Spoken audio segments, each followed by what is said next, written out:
గారికి మరియు ఉపాధ్యాయుని బృందానికి, గ్రామ పెద్దలకు నమస్కారం. అందరికీ స్వాతంత్ర దినోత్సవ శుభాకాంక్షలు. నమస్కారం. నేను కాకతీయ సామ్రాజ్యపు మహారాణి రుద్రమాదేవిని. నేను సాధారణ మహిళను కాదు, ధైర్యానికి ప్రతిరూపాన్ని. పరిపాలనలో పురుషులతో సమానంగా నిలిచిన వీరనారిని.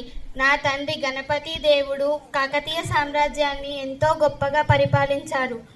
తన తరువాత రాజ్యాన్ని పాలించే బాధ్యతను నాకు అప్పగించారు.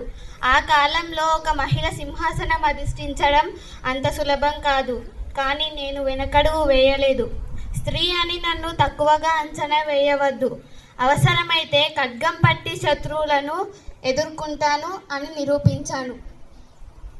ఈనాటి బాలికలకు, యువతలకు నా సందేశం: ధైర్యంగా ఉండండి, విద్యను అభ్యసించండి, మీ లక్ష్యాన్ని సాధించే వరకు పట్టుదలతో ముందుకు సాగండి.